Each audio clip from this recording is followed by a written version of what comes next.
বেলালকে প্রচন্ড গরমে মরুভূমির মধ্যে এনে কাফেররা হাত পা গুলি বেঁধে নিয়ে বেলালকে চিৎ করে শুয়াইয়া বুকের উপরে পাথর চাপা দিয়ে বেলালকে নির্যাতন করার জন্য মরুভূমির মধ্যে তারা ফেলে চলে আসতো। সোনারগাঁওবাসী অজ্ঞান হয়ে যাইতেন, বেলাল রাদিয়াল্লাহু আনহু হুশ ফিরে আসতো, আবার আহাদ আহাদ আহাদ আহাদ বলে বেলাল কাঁদতেন। আবার হযরত বেলাল বেহুশ থেকে আবার বেহুশ হয়ে যাইতেন, আবার হুশ আসতো, আবার আহাদ আহাদ আহাদ আহাদ বলে কাঁদতেন। একটাই বাক্য ছিল, আল্লাহ এক, আল্লাহ এক, আল্লাহ এক, আল্লাহ এক।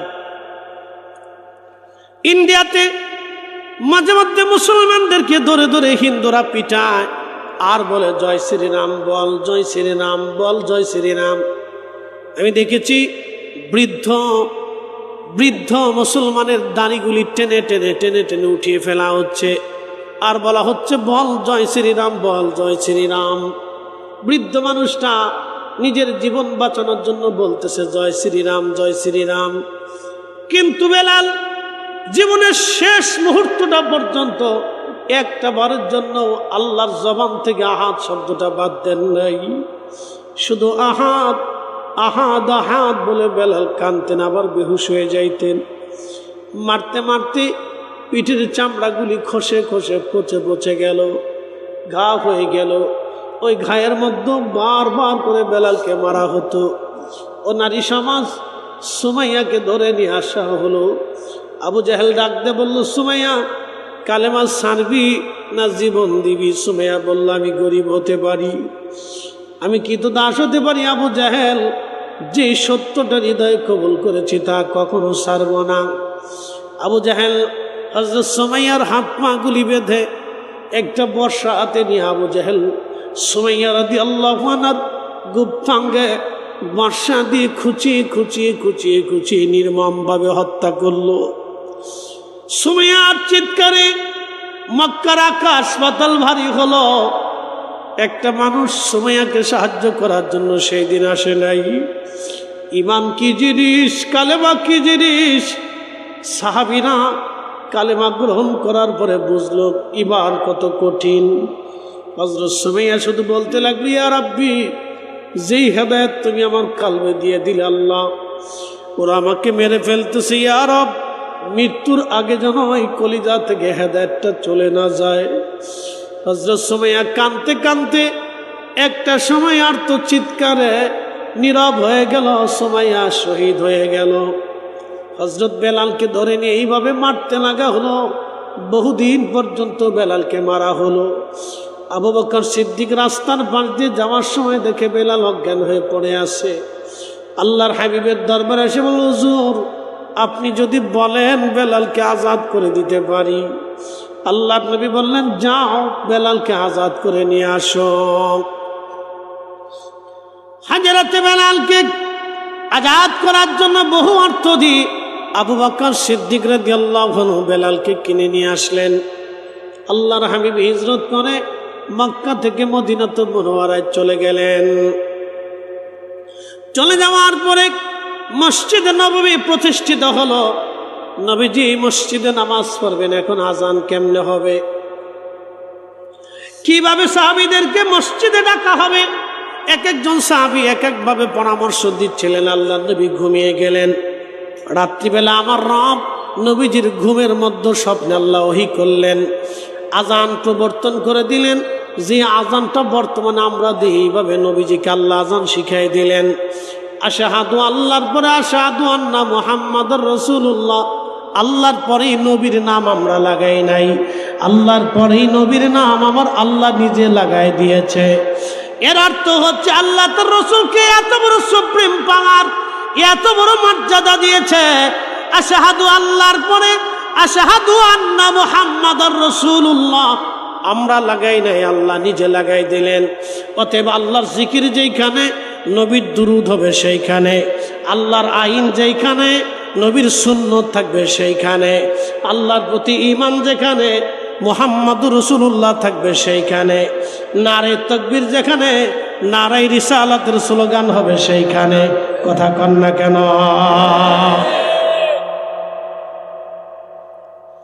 সোনারগাঁওবাসী মনোযোগ দিবেন, আজান এসে গেল। নবীজি বললেন, বেলাল লাব্বাইক ইয়া রাসূলুল্লাহ, তুমি যাও আজান দিবে। বনু নাজ্জার গোত্রের একটা মাঠ ছিল, ওই ছাদের উপরে দাঁড়ায় বেলাল রাদিয়াল্লাহু আনহু আজান দিতেন।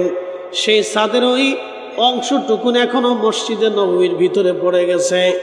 অর্থাৎ রিয়াজুল জান্নাত নবীজির মিম্বার শরীফের পিছনের দিকে আপনি যদি আগায় আসেন তো দেখবেন এইখানে একটা ছাদের মতো করে এখনো সুন্দর করে টাইলস দিয়ে ঢালাই করে ছাদের মতো বানায় রাখা হয়েছে। মুয়াজ্জিনরা ওইখানে দাঁড়ায় এখনো আজান দেয়। কিয়ামত পর্যন্ত নবীর মসজিদের মুয়াজ্জিনরা সেইখানে দাঁড়ায় দাঁড়ায় আজান দেবে। যেইখানে দাঁড়াইয়া বেলাল আজান দিত, এখনো মসজিদে নববীতে সেইখানে দাঁড়াইয়াছা মুয়াজ্জিনরা এখনো আজান দেয়। হযরত বেলাল ওইখানে দাঁড়া আজান দিতেন। আজান দেওয়ার পরে রাসূল নামাজ আসতেন। আল্লাহর হাবিব একাধারে বহুদিন পর্যন্ত বেলাল নবীর খেদমত করলেন। মুয়াজ্জিনে রাসূল, নবীর মুয়াজ্জিন হযরত বেলাল নবী যেখানে যাইতেন বেলালকে সঙ্গে করে নিয়ে যাইতেন। একজন মানুষ আর একজন মানুষকে চার কারণে মোহাব্বত করে। 1 নম্বর জামালিয়াত, 2 নম্বর কামালিয়াত, 3 নম্বর কারামাত, 4 নম্বর ইহসান। 1 নম্বর জামালিয়াত মানে সৌন্দর্য। একজন মানুষ যদি সুন্দর হয় তখন একজন মানুষ আর একজন মানুষকে মোহাব্বত করে। 2 নম্বর কামালিয়াত, একজন মানুষ যখন কামেল হয়ে যায়, আল্লাহওয়ালা হয়ে যায়, আমার রসুলের গোলাম হয়ে যায়, তখন মানুষ মানুষকে মোহাব্বত করতে থাকে। 3 নম্বর কারাবাত, কারাবাত মানে নৈকট্য। আপনি যত কাছাকাছি পাশাপাশি বসবেন, যত হাদিয়া তোহবা দিবেন নিবেন, আদান প্রদান হবে, চা খাবেন চা দেবেন, একসাথে ঘুরবেন, ততই মোহাব্বতের সৃষ্টি হতে থাকে। 4 নম্বর এহসান, এহসান মানে দয়া। আপনি যত মানুষকে দয়া করবেন মানুষ আপনার প্রতি মহব্বত তত বাড়তে থাকবে। শুধু মানুষ না, আপনি যদি একটা বাঘের দয়া করেন, একটা সাফের দয়া করেন, বন্য পশুরে দয়া করার পরে দেখবেন সে আপনার অনুগত হয়ে যায়। আর কুত্তা হলে তো সে জীবন দিয়ে দিবে, কিন্তু বেঈমানি করবে না। এটার নামে এহসান, দয়া। দয়া 4 কারণে একজন মানুষ আর একজন মানুষকে ভালোবাসে। আমার রসুলের মধ্যে 4টা জিনিস ছিল। 1 নম্বর জামালিয়াত, 2 নম্বর কামালিয়াত, 3 নম্বর কারাবাত, 4 নম্বর এহসান। এই 4টা জিনিস আমার রসুলের মধ্যে থাকার কারণে সাহাবীরা নিজেদের জীবনগুলি উজাড় করে দিয়ে, নিজের জীবন উজাড় করে দিয়ে সাহাবীরা রসুলের খেদমত করতেন। হযরত বেলাল প্রত্যেক দিন আজানে আজানে মোহাব্বত এত দৃঢ় হলো, উনি আশিকে রসুল। আল্লাহ নবীর ইন্তেকালের সময় ঘনায় গেল। জিবরাইল আমিন আজরাইল 2 জন এসে নবীজির আল্লাহর হাবিবের হুজরা মুবারকে বসে গেল। আজরাইল বলতেছে, হুজুর আপনি অনুমতি দিলে আপনাকে নিয়ে আল্লাহর দরবারে চলে যাব, আর যদি অনুমতি না দেন আপনাকে রেখে আমি আজরাইল চলে যাব। ইয়া রাসূলুল্লাহ, আপনার যতদিন মন চাবে ততদিন আপনি উম্মতের মধ্যে বেঁচে থাকবেন। হুজুর এই সুপ্রিম পাওয়ার আপনার আগে আল্লাহ কাউকে দেয় নাই, আপনার পরে আল্লাহর কাউকে দেবে না। এটা শুধু আপনি নবীর জন্যই সুপ্রিম পাওয়ার আল্লাহ দিয়ে দিছে। আপনার যতদিন মন চায় আপনি ততদিন উম্মতের মাঝে থেকে যাবেন। ইয়া রাসূলুল্লাহ, জিবরাইল ডাকতে বলতেছেন, হ্যাঁ নবী, আল্লাহর ফরমান এরকম, আপনি অনুমতি দিলে আপনাকে নিয়ে যাওয়া হবে। তবে ইয়া রাসূলুল্লাহ, আপনার মাশুক আল্লাহ আপনার দিদারে আগ্রহী হয়ে আছে। আপনি নবী আল্লাহর কাছে চলে যান, আমার আল্লাহ সেটা চায়। আল্লাহর নবী ডাক দেয়, বলেন জিবরাইল আর দেরি করো না, আমাকে নিয়ে চলো মালিকের কাছে। আমি আর দুনিয়াতে থাকবো না, আমি আমার মাশুকের কাছে চলে যাব, আমি আমার রবের দরবারে চলে যাব, আমি আমার আল্লাহর দরবারে চলে যাব, আমাকে নিয়ে চলে যাও। হযরত আজরাইল জান কবজ করলেন। আল্লাহর নবী ইন্তেকাল হয়ে গেল। সারা মদিনার মধ্যে ছড়িয়ে গেছে, নবী নাই, নবী নাই, নবী নাই, নবী নাই। 3 দিন পর্যন্ত মদিনার কারো ঘরের মধ্যে খাবার ছিল না। 3 দিন পর্যন্ত মদিনায় কারো বাড়ি রান্না হয় নাই, 3 দিন পর্যন্ত একটা বাচ্চা পর্যন্ত দুধ পর্যন্ত খায় নাই, কোলের বাচ্চারা পর্যন্ত দুগ্ধ সারাম দিয়ে দিল। রসুল নাই, নবী নাই, কি করে বিরহ বেদনা সহ্য করবে সাহাবীরা? বৃদ্ধ সাহাবীরা, যুবক সাহাবীরা, কিশোর সাহাবীরা, বালক সাহাবীরা, আল্লাহর নবীর বিরহ বেদনায় মহিলা সাহাবীরা পাগল পড়া হয়ে গেল। আল্লাহর নবীর একটা বাহন ছিল উট, কাসোয়া উট, মানুষের মতো কান্না করে দেখবেন। আল্লাহর নবীর ইন্তেকালের পরে কাসোয়া উট পাগল পড়া হয়ে গেল। 3 দিন পর্যন্ত তারা কেউ পানি পান করাইতে পারে নাই, 3 দিন পর্যন্ত তারা কেউ খাবার খাওয়াইতে পারে নাই। এই উট 3 দিন পর্যন্ত কান্না করতে লাগলো। একটা পশু পর্যন্ত বিরহ বেদনা সহ্য করতে পারে নাই, তাহলে নিজেরাও বোঝেন তো সাহাবীদের হালত কি। হযরত বেলাল রাদিয়াল্লাহু আনহু পাগল পারা হয়ে গেলেন, তিনি আজান বন্ধ করে দিলেন। আর তিনি আজান দিতে পারেন না। ইমাম জাইলানী নাসবুর রায়ার মধ্যে লেখেন, হযরত বেলাল নবীর ইন্তেকালের পরে কোনোদিন আর তিনি একবারও আজান দেন নাই, শুধু একটা আজান তিনি দিয়েছিলেন। আল্লামা তাকিউদ্দিন সুবকি আর শিফাউস সাকামের মধ্যে লেখেন, আমার নবীর ইন্তেকালের পরে বেলাল আর কখনো আজান দেন নাই। একটা আজান তিনি মসজিদে নববীতে দিয়েছিলেন, আর একটা আজান তিনি বাইতুল আকসাতে দিয়েছিলেন। 2টা আজান জীবনে দিয়েছিলেন, এরপরে আর কখনো আজান দেন নাই।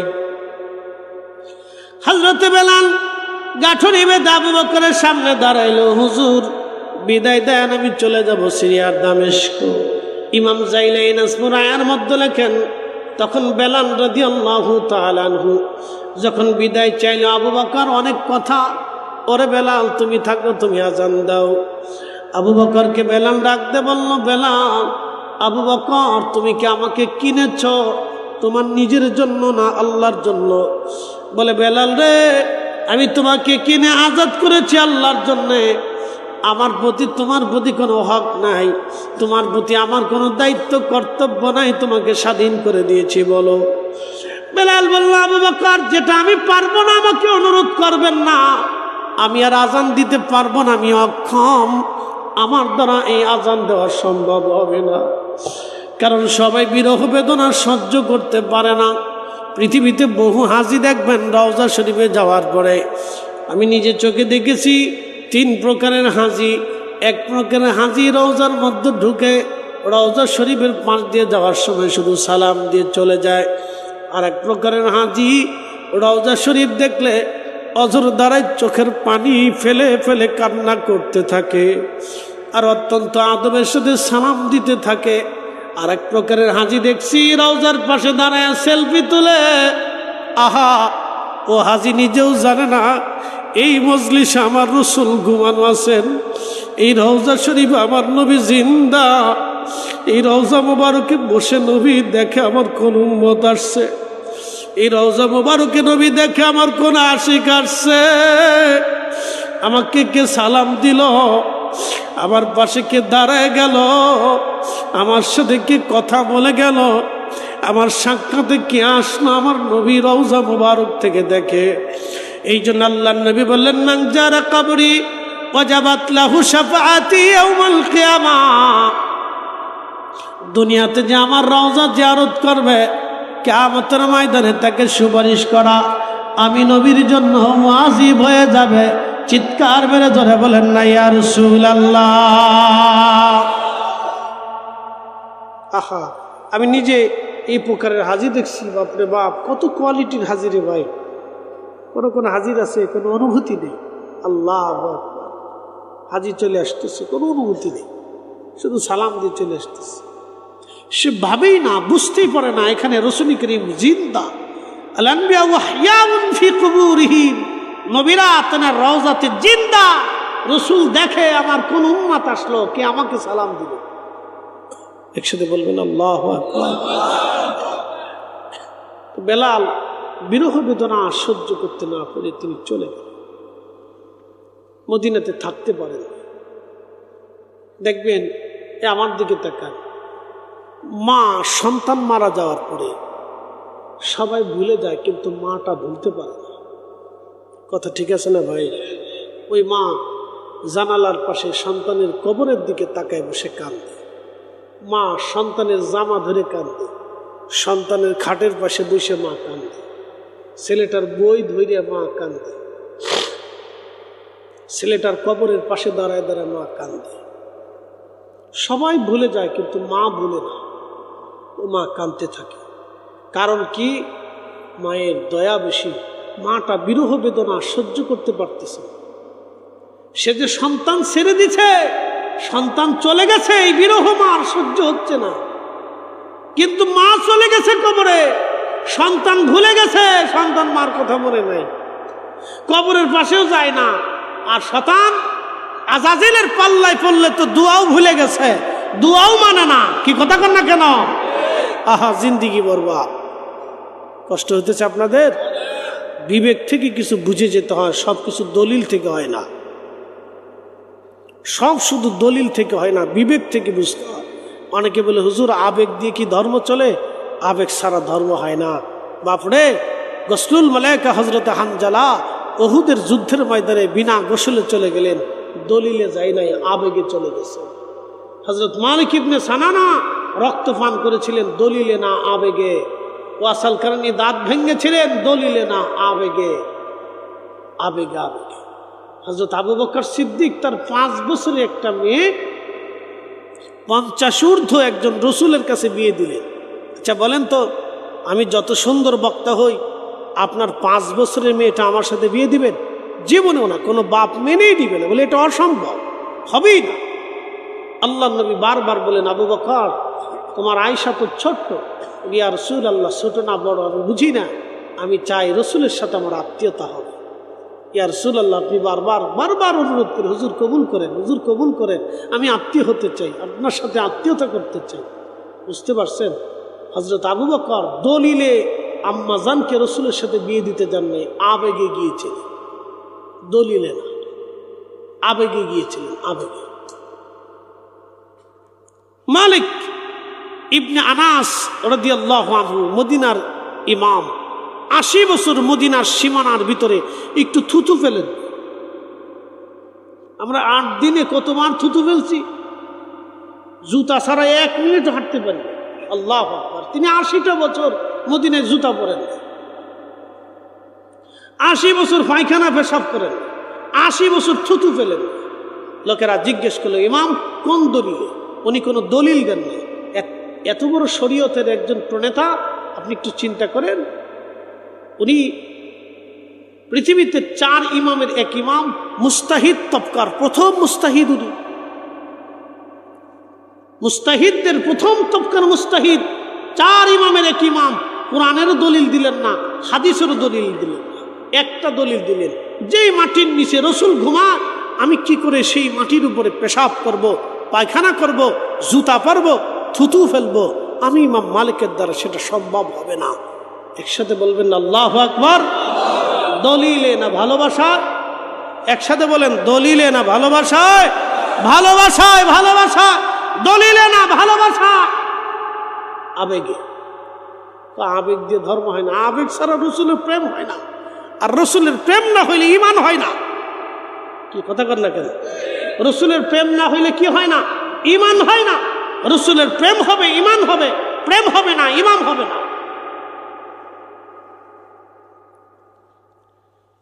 হযরতে বেলাল সিরিয়াতে চলে গেলেন। রাতের আধারে গভীরে বহু রজনী পরে হযরত বেলাল ঘুমিয়েছেন। বহুদিন পরে নবীজি স্বপ্ন দেখাইলেন, কিরে বেলাল, কেমন জুলুম শুরু করছো তুমি আমার সঙ্গে? কতদিন হলো তুমি আমার জিয়ারতে আসো না? বেলাল, আসো আমার জিয়ারতে। বেলাল রে, কেমন জুলুম, তাড়াতাড়ি আসো, আমি নবীর জিয়ারতে আসো রে বেলাল। নবী বলেন, মান রানি ফিল মানামি ফাকাদ রাআল হক, যে স্বপ্ন আমাকে দেখলো, বাস্তবে আমি নবী দেখছে। আমি নবী নিজে আসছি, ছবি আসি নাই, আমি নবী নিজে আসছি। আমি জানি প্রেমে পাগল সে তো মদিনা।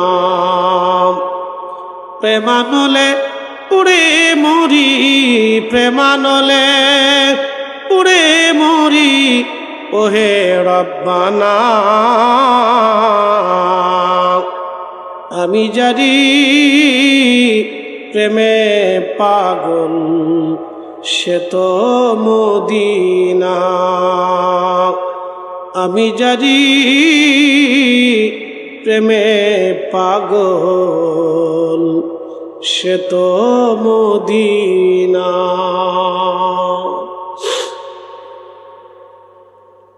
হযরত বেলাল স্বপ্ন দেখতেছে, রাসূল স্বপ্নের মধ্যে সে বললেন, বেলাল আসো। হযরত বেলাল আর স্থির থাকতে পারেন নাই, সুদূর সিরিয়ার থেকে রওনা দিয়ে হযরত বেলাল রাদিয়াল্লাহু তাআলা আনহু তিনি মদিনাতুল মুনাওয়ারায় চলে আসলেন।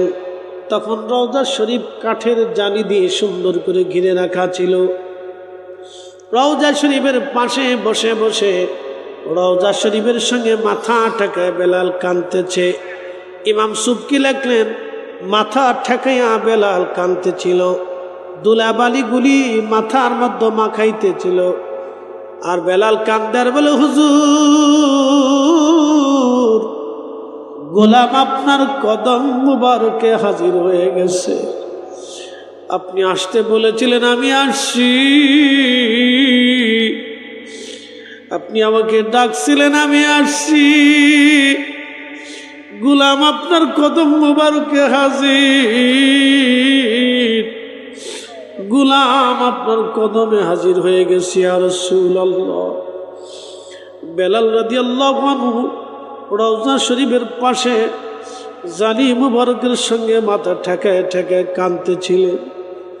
নতুন মুয়াজ্জিন এসে দেখলাম, নবীর মুয়াজ্জিন বেলাল বসে বসে চোখের পানি ফেলে ফেলে কান্দে। নতুন মুয়াজ্জিন ডাক দেখে, সাহাবীরা শুনছ, নবীর মুয়াজ্জিন, মুয়াজ্জিনের রাসূল বেলাল আমাদের মাঝে ফিরে আসছে।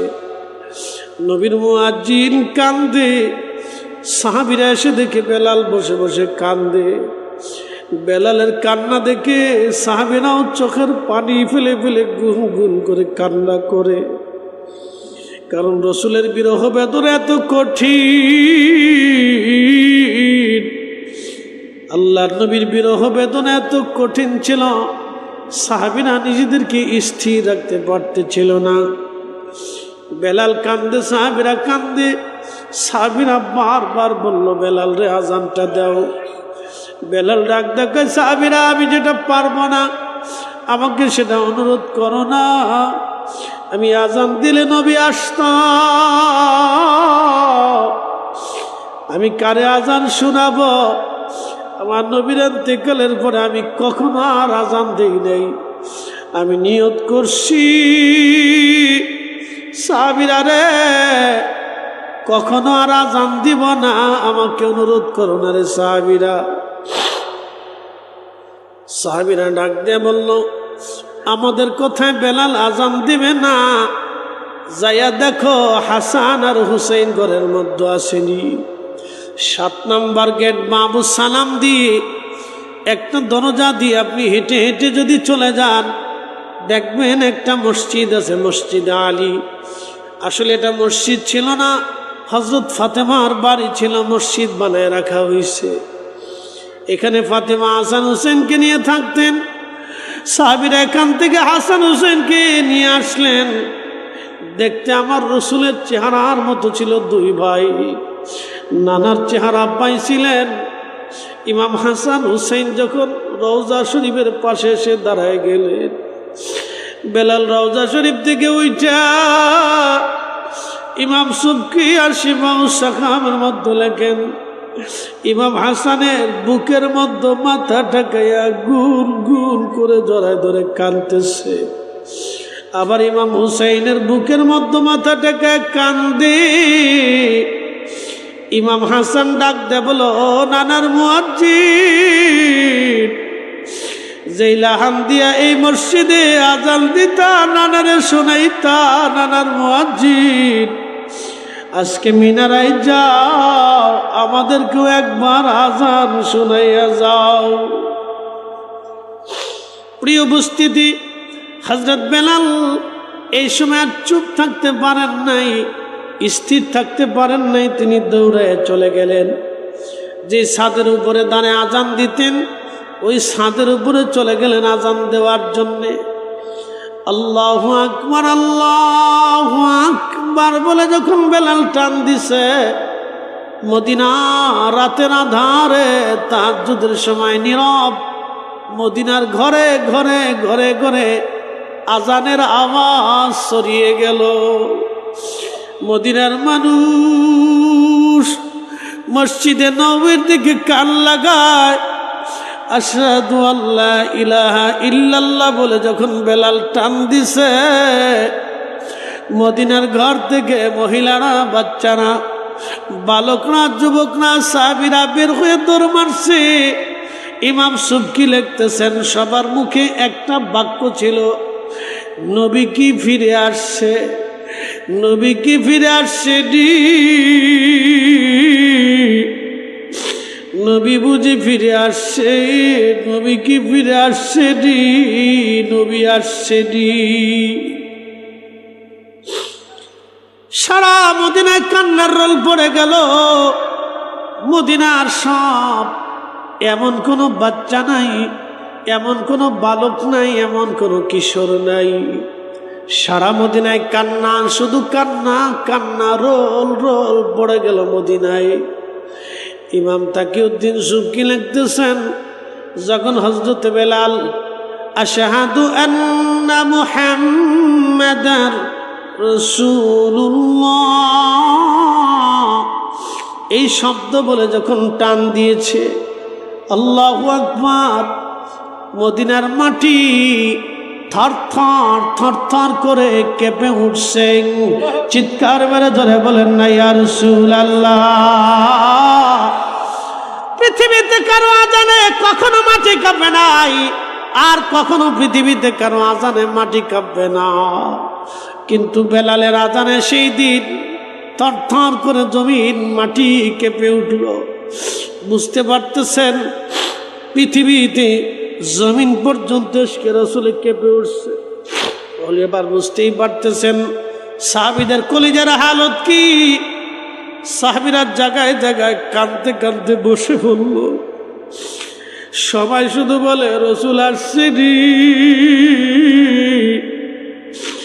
নবী আসছে রে, নবী আসছে রে, নবী আসছে রে। আশিক রাসূল হযরত বেলাল অজ্ঞান হয়ে পড়ে গেলেন, বেহুশ হয়ে পড়ে গেলেন হযরত বেলাল। হুঁশ ফিরে আসলো, রওজা শরীফের পাশে দাঁড়াইয়া দাঁড়ায় বেলাল কাঁদে। হুজুর, গোলামকে আসতে বলেছিলেন, গোলাম আপনার কদম মুবারকে হাজির। ইয়া রাসূলুল্লাহ, গোলাম আসছে, গোলাম হাজির। আমি আজান দিছি, হুজুর আগে আজান দিলে নামাজ আসতেন, আজকে আজান দিছি আপনি আসেন না ইয়া রাসূলুল্লাহ, আর কোনদিন আজান আমি দেব না। আশিক রাসূল বিরহ বেদনা নিয়ে মদিনাতুল মুনাওয়ারা থেকে চিরদিনের জন্য চলে গেলেন সিরিয়ার দামেস্কে। আর কোনদিন তিনি ফিরে আসেন নাই।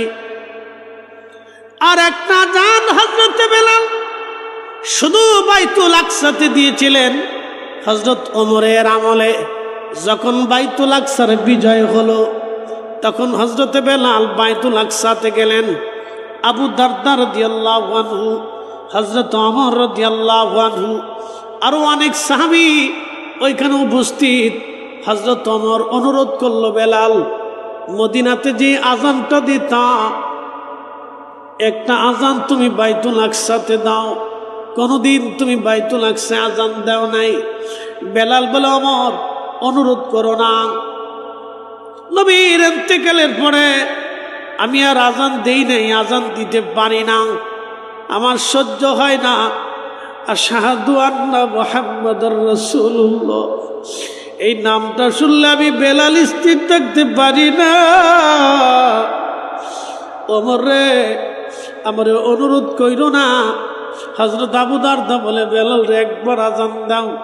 সাহাবীরা বারবার অনুরোধ করতে লাগলো।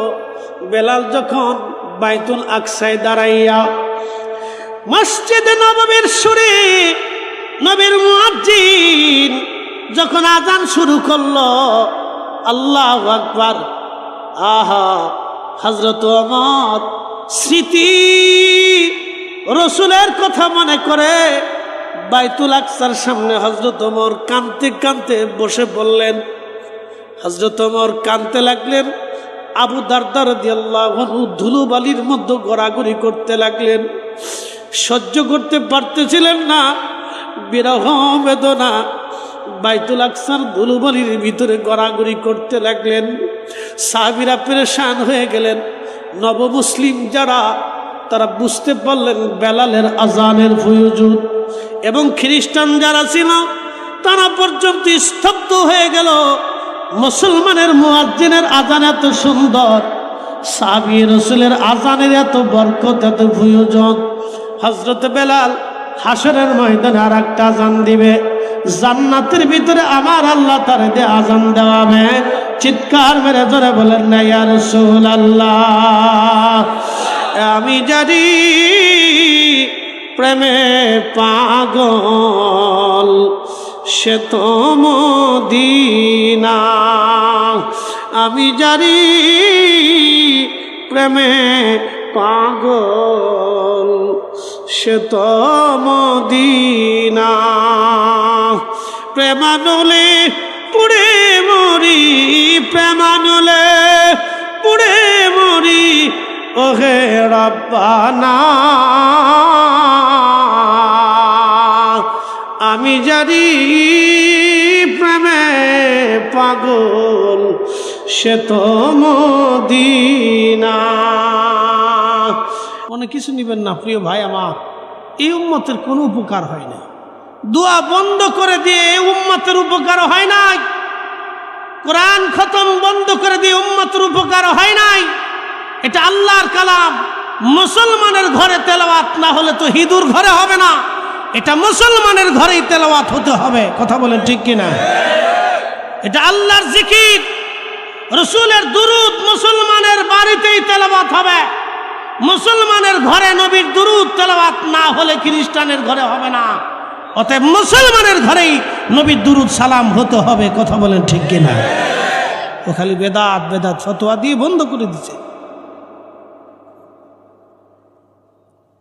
আলেমদের কাজ ছিল দেশে সুদ বন্ধ করা, আলেমদের দায়িত্ব ছিল ঘুষ বন্ধ করা, আলেমদের দায়িত্ব ছিল দেশে দুর্নীতি বন্ধ করা, আলেমদের দায়িত্ব ছিল দেশে অন্যায় বিচার বন্ধ করে দেওয়া, আলেমদের দায়িত্ব ছিল বেহায়াপনা বন্ধ করা, আলেমদের দায়িত্ব ছিল পতিতালয় বন্ধ করা, আলেমদের দায়িত্ব ছিল মদের ঘর বন্ধ করা, আলেমদের দায়িত্ব ছিল ড্যান্স ক্লাব বন্ধ করে দেওয়া। আলেম তাহা পারে নাই। আলেম মিলাদ বন্ধ করছে, দোয়া বন্ধ করছে, জিকির বন্ধ করছে, কোরআন খতম বন্ধ করে দিছে। শয়তানকে আমি বিরাট খুশি, যেটা বন্ধ করার কথা ছিল হেটা পারস নাই, তুই যেটা করার কথা না হেটা করে দিছস। কি কথা খারাপ কইছি? সাচ্চা সাচ্চা কাচ্চা কাচ্চা একবার পানির মতো ক্লিয়ার কথা, কোনো বাকি ঝুঁকি নেই, পানির মতো ক্লিয়ার কথা। যেটা বন্ধ করার কথা আমরা সেটা বন্ধ করতে পারি না। আজ পর্যন্ত পারছি একটা পতিতালয় বন্ধ করে দিতে? পতিতালয় বন্ধ করতে হলে তো যে কটা পতিতা আছে সব কটাকে ধরে এনে এটার গোসল টোসল করে কালমা সালমা পড়ে নতুন করে সংসার জীবনে করে বিয়ে শাদী পড়ে তার কর্মসংস্থানে একটা ব্যবস্থা করে দিয়েই তো সিস্টেম করতে হবে, নাকি বলেন? তা পারি নেই বলে কি মিলাদ বন্ধ করে দাও, বিদাত। ইস, বিরাট বড় ভালো কাজ করে বলছেন, কি বিরাট বুজুর্গ ভাব দেখাইতেছে আমি ধর্মের বিরাট মুখর করছি। বাতিলের আতঙ্কা, বিশিষ্ট ইসলামিক চিন্তাবিদ, খ্যাতি সম্পন্ন ব্যক্তিত্ব, বাপ রে বাপ, নামের আগে কত একবারে লকুব লাগাইতে লাগাইতে খাতা শেষ করে ফেলছে। চলবে? ও আজ চলতো নি? চলতো? একসাথে বলেন তো আল্লাহু আকবার।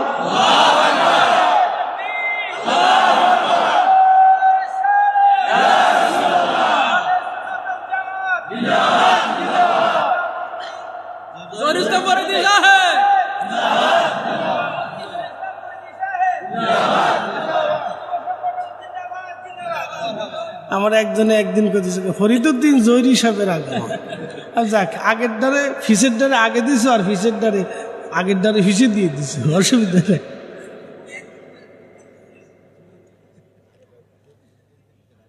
যাক অসুবিধা নেই আল্লাহু আকবার ওয়ালিল্লাহিল হামদু বিসমিল্লাহির রাহমানির রাহিম ওয়া ইযা তুলিয়াত আলাইহিম আয়াতুহু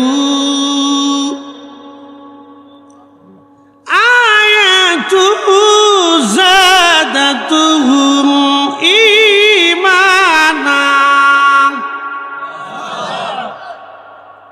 কার কালাম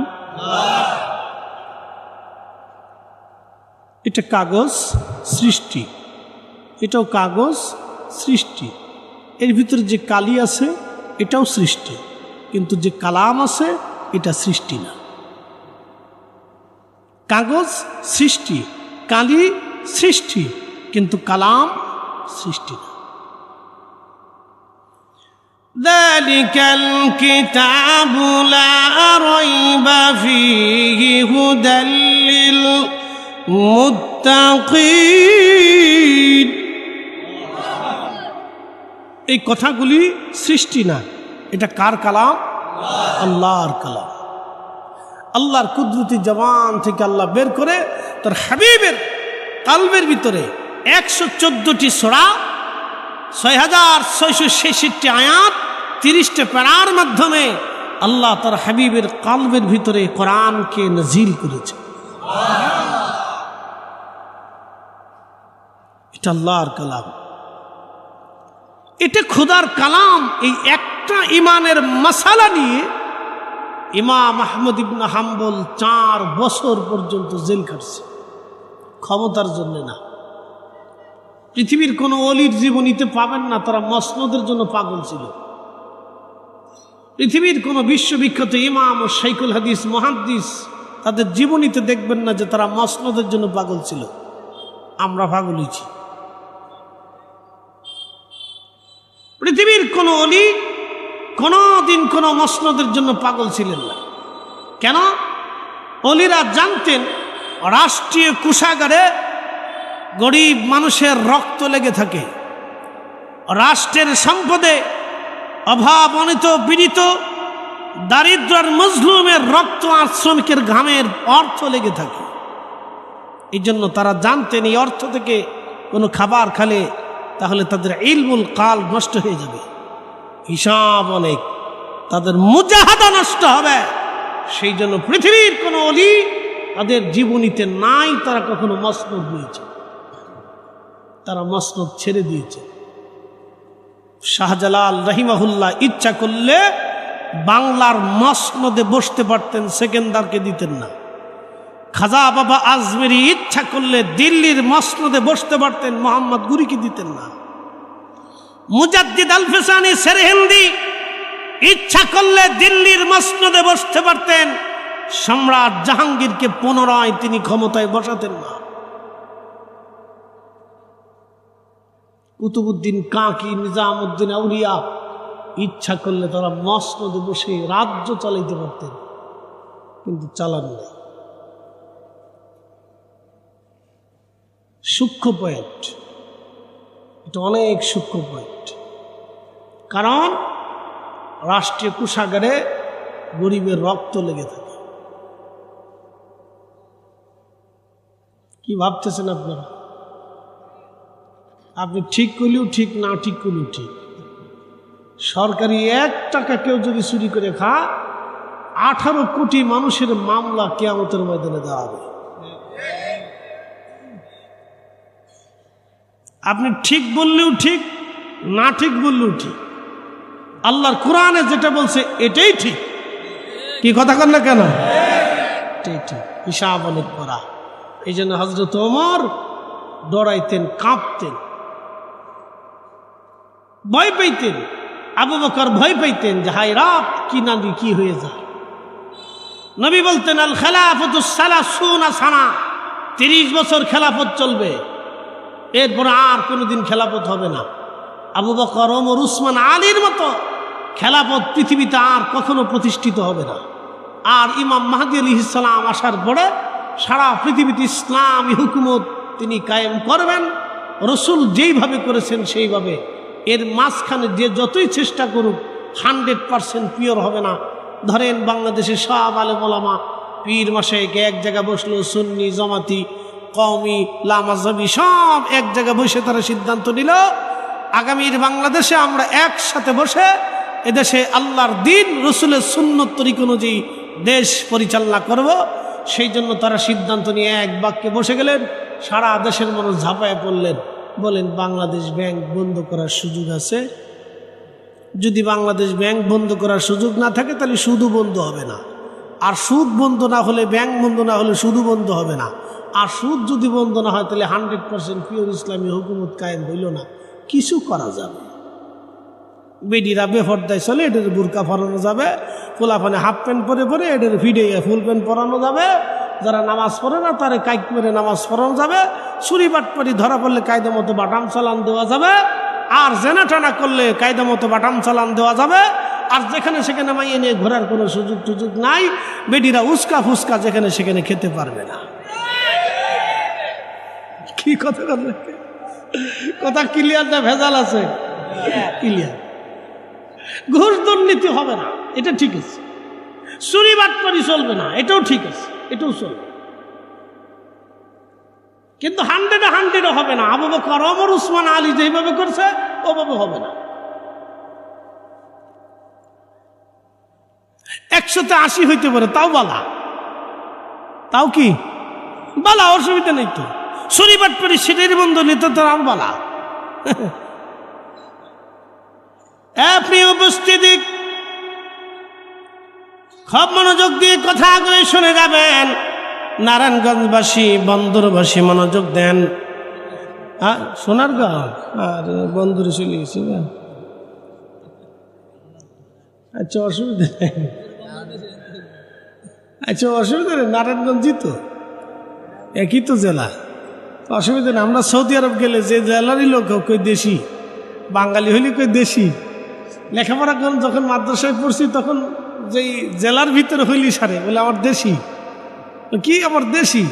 জেলার ভিতরে হইলিস বলে আমার দেশি। বিদেশে গেলে বাংলাদেশি হইলিস আমার দেশি। তো অসুবিধা নেই, একই দেশি, আমরা সব বাংলাদেশি। প্রিয় ভাই আমার মনোযোগ দিবেন। কোরআন শরীফ কেন তেলাওয়াতের কথা বললাম? আল্লাহর কোরআন, আল্লাহ বললেন যখন এই কোরআন তেলাওয়াত হবে, প্রিয় রাসূল বললেন যখন এই কোরআন তেলাওয়াত হবে, আল্লাহ বললেন এই কোরআন তেলাওয়াত যখন শুরু হবে তখন মুমিনের কালবে কোরআনের কারণে তেলাওয়াতে লারা দিবে। শুধু লারা দিবে না, যাদাতুহুম ঈমানা, তাদের ঈমানগুলি বেড়ে বেড়ে যাবে। একবার জোরে বলা যাবে কি মারহাবা। এই মাসালা শুনবেন। রসুল করিমের সাহাবী ছিলেন খাদিম রসুল হযরত আনাস। 10টা বছর নবীর কদমের খেদমত করছেন, 10 বছর। ওনার আদত ছিল সারা রাত্র ভরে ভরে কোরআন শরীফ তেলাওয়াত করতেন। মারহাবা বলবেন না? সারা রাত্র কোরআন পড়তেন। আমাদের দেশে এখন কোরআনের আওয়াজ নাই, বেডিরা কোরআন পড়ে না, নারীরা কোরআন পড়ে না, শুধু ফেসবুক, ইউটিউব চ্যানেল, গান, নাটক ফাটক, এটা সেটা, নাচা গাওয়া, সেটা সেটা। আর আপনাদের দেশে বিয়ে হইলে তো বাপরে বাপ, ড্যাকসেটের কুকু কুকু আওয়াজে সারা এলাকার মানুষ ঘুমাইতে পারে না। ও তো বিয়ে হয় না কুকু কুকু হয়, আল্লাহ জানে। কতটা অসুস্থ মস্তিষ্কের আপনি ভাবলে অবাক হবেন যে তার কারণে আর 10টা মানুষ সারা রাত্রে ঘুমাইতে পারে না। 3 দিন পর্যন্ত কুকু কুকু বাজে, দিনে বাজে, রাতে বাজে, সকালে বাজে, বিকেলে বাজে, খালি কুকু কুকু কুকু কুকু কুকু কুকু কুকু কুকু।